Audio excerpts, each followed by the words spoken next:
우리가 IMF 사태 이후에 나름대로 애를 쓴다고 애를 썼는데도 불구하고 결국 우리 국민들은 살기가 더 어려워졌습니다. 그것은 우리가 뭔가 잘못된 환상에 빠져 있었다라는 반성을 해볼 수 있는 건데요. 제가 내린 결론은 이른바 국가의 이름으로 국가 경쟁력을 말하고 기업 경쟁력을 말하는 그런 방식의 경제 운영으로는 결코 대다수 국민들이 행복해질 수가 없다. 그건 그야말로 1% 혹은 10%의 대기업과 부자들만을 위한 국가를 만드는 것에 불과하다. 그런 결론이었습니다. 그래서 이제는 국가 이름으로가 아니라 국민의 이름으로 국민 한 사람 한 사람이 희망을 노래하고 행복을 말할 수 있는 그런 경제를 운영하고 그런 국가를 만들어 나갈 때 나라 자체도 저절로 같이 발전하고 경쟁력이 생기는 것 아닌가 이런 결론을 내렸고요. 저는 발상의 전환을 통해서 새로 정치에 나섰습니다. 우리나라 모든 지방, 대부분의 지방이 마찬가지입니다만 한나라당이 일당 독점을 해온 지난 20년 동안 부산은 다른 지방 도시들보다 더 활기를 잃어버리고 발전 잠재력이 소진되어버린 도시가 되어버렸습니다. 단순한 지방의 양극화가 서울 때문이다 이렇게만 이야기할 게 아니라 지방 스스로가 자기 비전과 설계에 의해서 지역의 발전을 도모할 수 있는 그런 수단까지도 같이 확보하고서 일이 추진될 때 이제 이 지역의 발전이라는 게 궁극적으로 가능해지지 않겠나 그런 생각이고요. 그런 점에서 제가 앞으로 국회에 진출하게 되면 지방정부의 재정권과 행정 권한의 강화 확대를 중점적으로 추진할 생각입니다.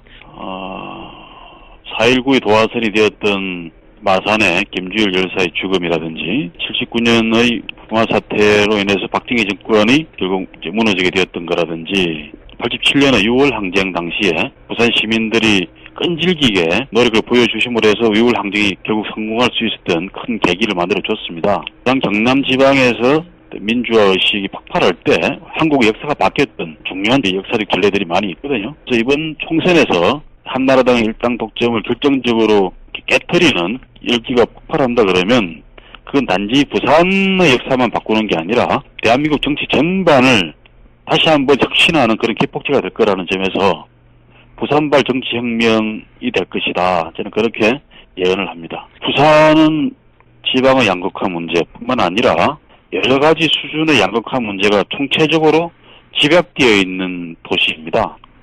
그 점에서 지금 시대적 화두가 되고 있는 경제민주화라는 것을 부산에서부터 그것이 실현된다 그러면 부산의 면모와 미래 자체를 결정적으로 바꿔 놓을 수 있는 그런 중요한 제2의 민주화 운동이 되겠죠. 다시 정치로 돌아와서 정치를 바꿈으로 해서 그런 경제민주화도 결정적으로 가능해진다. 이런 점들을 가장 극명하게 보여주는 도시가 바로 부산이 될 것이다라는 말씀을 드리고 싶습니다. 부산에서 경제민주화의 횃불을 들고 정치혁명을 통해서 경제민주화를 달성하는 그런 사건을 우리 국민들은 보시게 될 거라고 믿습니다. 참여정부에서는 국정운영의 중요한 지표 중에 하나로 대한민국 전체의 지역 균형 발전을 추진했었습니다. 그 일환으로 행정 수도 이전 문제, 세종시 사업을 지속적으로 추진했고요. 각 지방에 혁신 도시를 건설하고 그 혁신 도시들을 중심으로 각종 산하기관 본사를 이전시켜내는 그런 사업들을 추진했었습니다. 그런데 이제 이명박 정부 들어와서 이런 중앙정부 차원에서의 적극적인 지원과 균형 발전 추진이 거의 실종되어버린 상황이기 때문에 그런 수도권과 지방의 양극화는 2중 3중으로 가속화되고 있는 실정이다 이렇게 말씀드릴 수밖에 없습니다. 저는 지역 균형 발전이 단순히 지방만을 위한 게 아니라 서울과 수도권의 삶의 질을 더 정진시키기 위해서도 꼭 필요한 작업이다 그런 말씀을 드리고 싶습니다. 기장군의 원자력 발전소 경우에는 그 반경 30km 이내 지역에 무려 300만 명 이상의 부산, 울산 또 양산 시민들이 살고 있습니다. 원자력 발전소가 존재하는 전 세계 어느 지역에서도 이렇게 과밀화되어 있는 대도시 지역에 원자력 발전소가 있는 경우는 없습니다. 고리 원전을 지금 수준보다 더 확대시키는 일만큼은 꼭 막아야 된다고 저는 우리 부산 시민들뿐만 아니라 전 국민들께도 호소를 드리고 싶습니다. 지금 현재 존재하는 원전을 당장 폐쇄시키자 이렇게 제가 급진적으로 주장하지는 않는 겁니다. 다만 새로 신규 원전을 짓는 것만큼은 이제 중단해야 된다. 독일의 경우에는 작년 후쿠시마 사고를 보고 나서 바로 독일 국민과 정치권 모두가 합의를 해서 현재 가동되고 있는 원자력 발전소조차도 다 폐쇄를 하겠다 이런 발표를 했습니다. 그러면서 독일이 내세운 대안은 신재생에너지의 비율을 대폭 확대해 나가겠다는 건데요.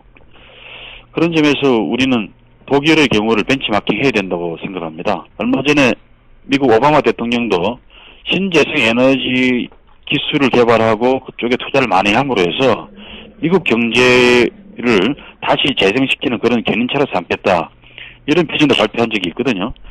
그런 점에서 우리도 이제 원자력 발전소를 점차 폐쇄해가는 그 자리에 우리가 신재생에너지 기술을 개발하고 그 분야에서 세계적 경쟁력을 유지할 수 있다 그러면 이 신재생에너지 기술 플랜트의 수출도 활성화될 거라고 믿습니다. 그런 점에서 부산, 울산, 경남 지역이 갖고 있는 이 플랜트 제조 기술과 신재생에너지 기술이 결합된다 그러면 우리나라의 장기적인 이 수출 경쟁력을 획기적으로 올릴 수 있는 그런 중요한 발전의 계기가 될 거라고 믿습니다.